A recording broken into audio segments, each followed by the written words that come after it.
college. I'm 20. Grew up in Sydney.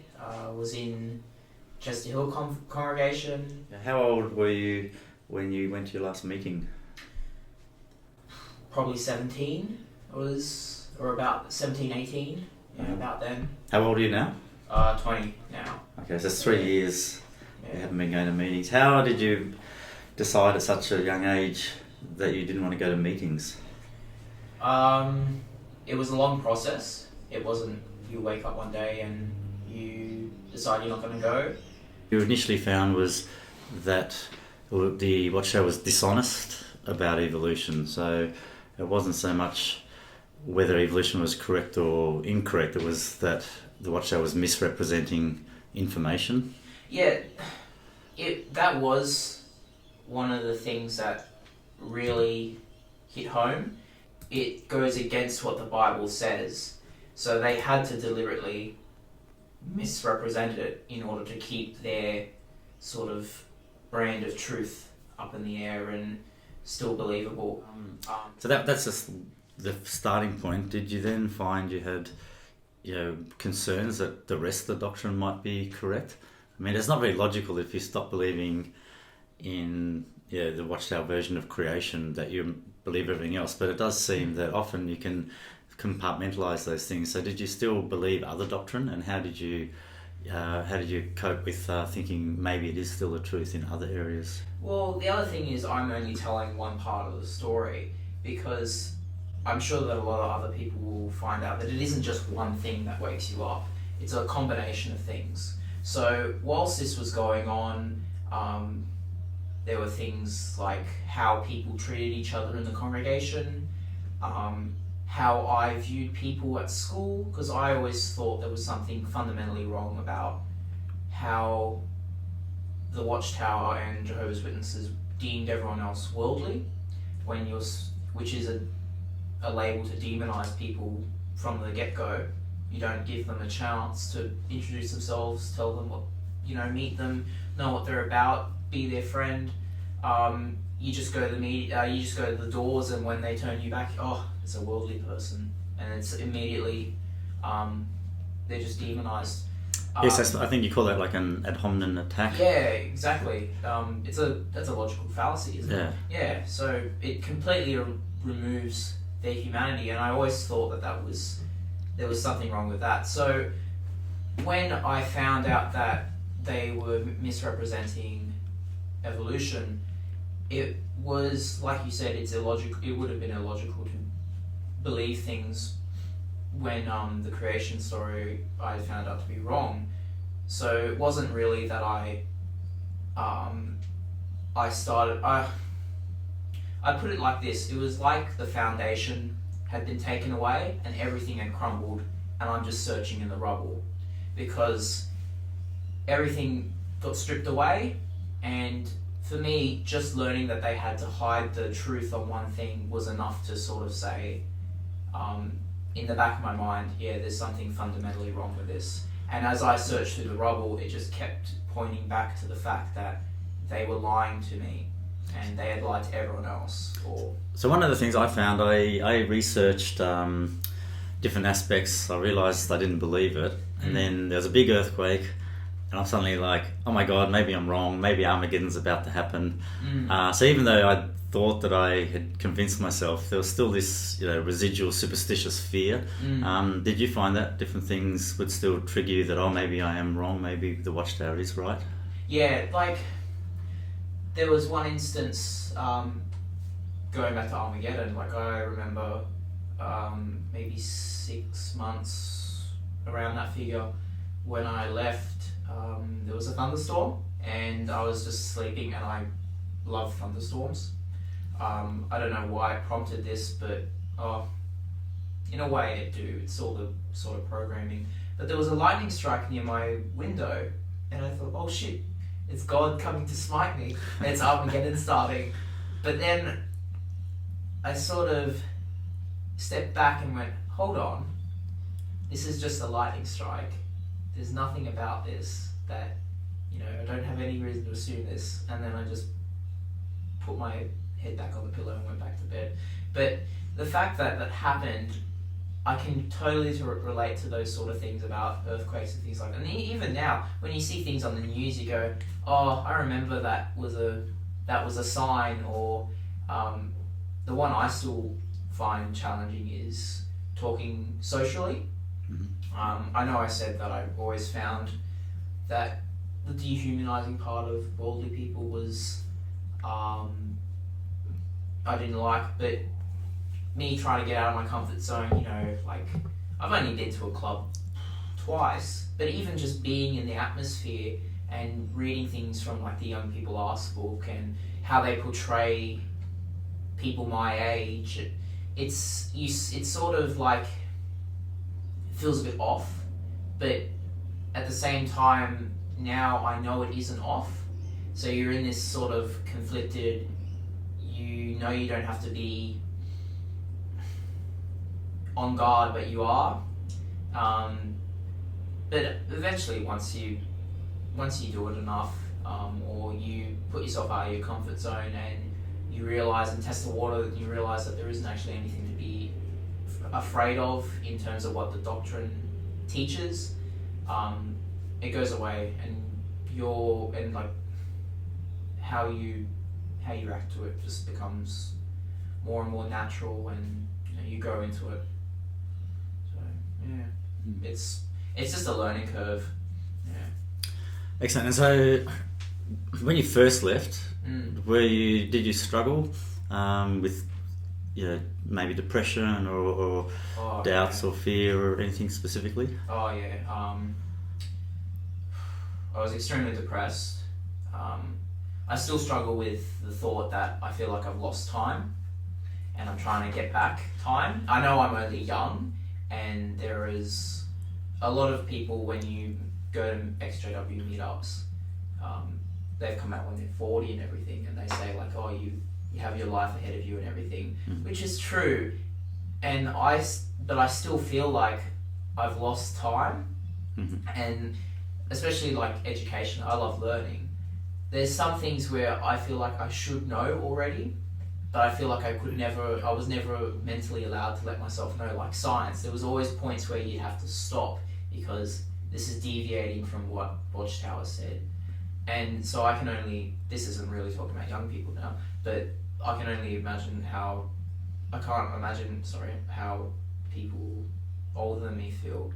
So I struggled with that. That isn't really depression, but I had to go to counselling a couple of times because I was really depressed, very anxious because the residual sort of programming, I like calling it, of when you're not, when you're prompted, when you see something like, example, when you see someone with drugs or smoking, immediately, oh, it's a worldly person, they're just like, I don't know, even things like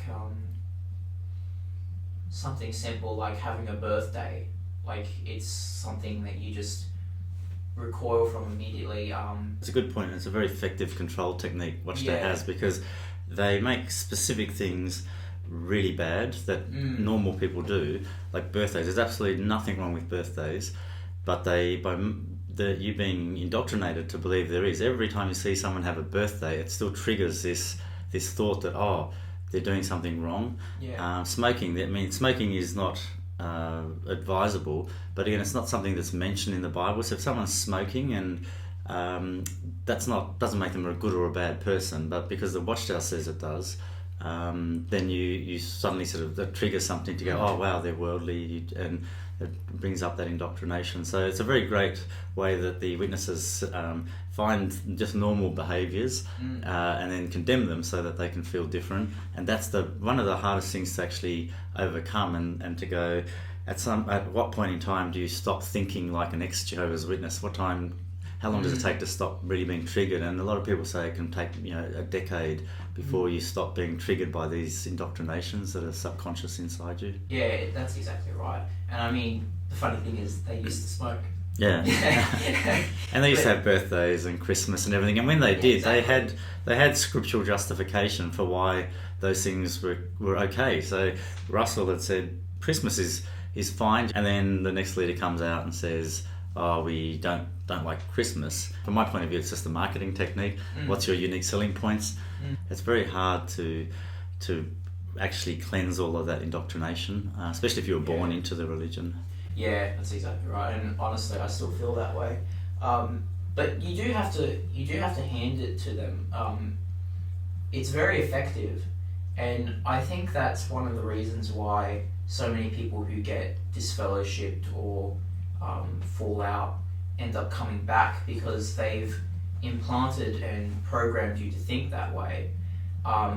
And so I think, that's probably one of the most important things to realize once you've come out, that they've set you up the way you think, especially, like you said, especially if you're born into it, to get triggered by those sort of things, and to, like with the earthquakes and when I had the lightning strike, to go, oh wait, this is back to the witnesses, they might be right, or I might have to go back and repent and all that.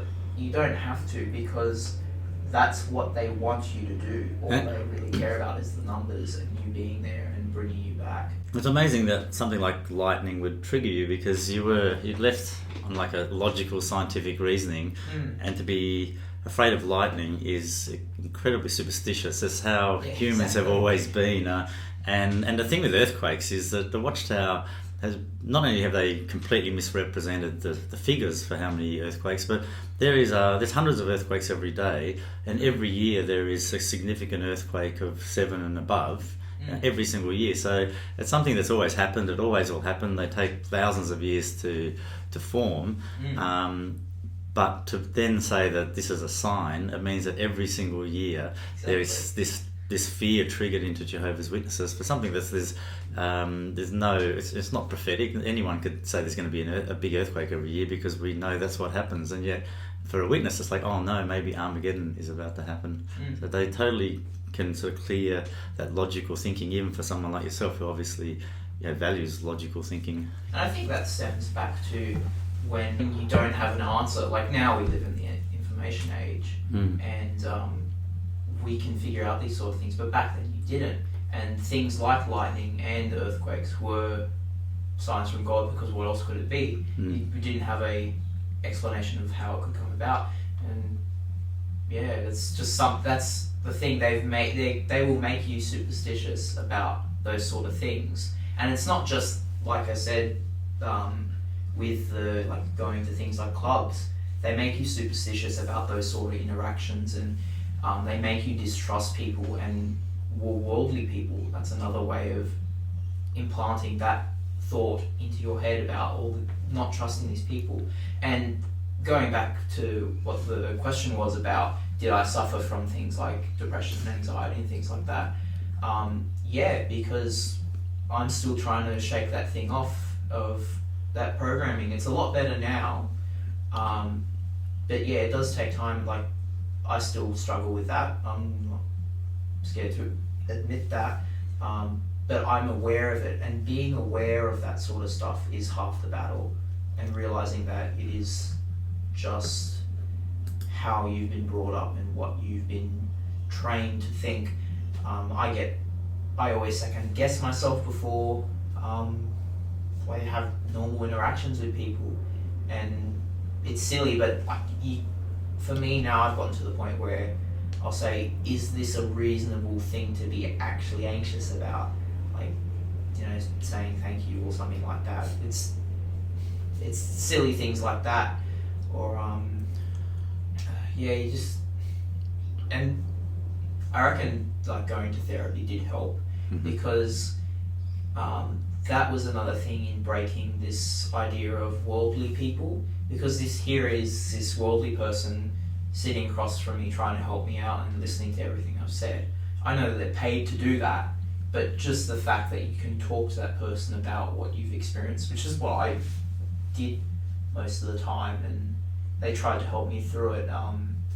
That was quite helpful, and now it's just I've got to do the heavy lifting and realizing that like I've said, it's just something that's happened to me, and I have to be aware of it and work on it and fix it. Yeah. Do you ever think that it would have been easier just to remain a third generation witness, just do what the family had always done, and believed in, the whole paradise idea, and that you're special? Yeah, was that an easier life, or are you glad that you did question and leave? I used to have some friends one friend in particular in the congregation that I'd always talk to, because a lot of the people in my con were much older. There were some people, but they were like 25 and stuff, and I didn't really feel like they were my age, and I didn't feel like I could relate to them because they had a job and they were dating people, and they were at Bethel, so I just couldn't relate to them. I could relate to this one guy who was a childhood friend, and one other who was in a different congregation. He's still in, and the other one, as far as I know, he's still in, the one that was in the other congregation.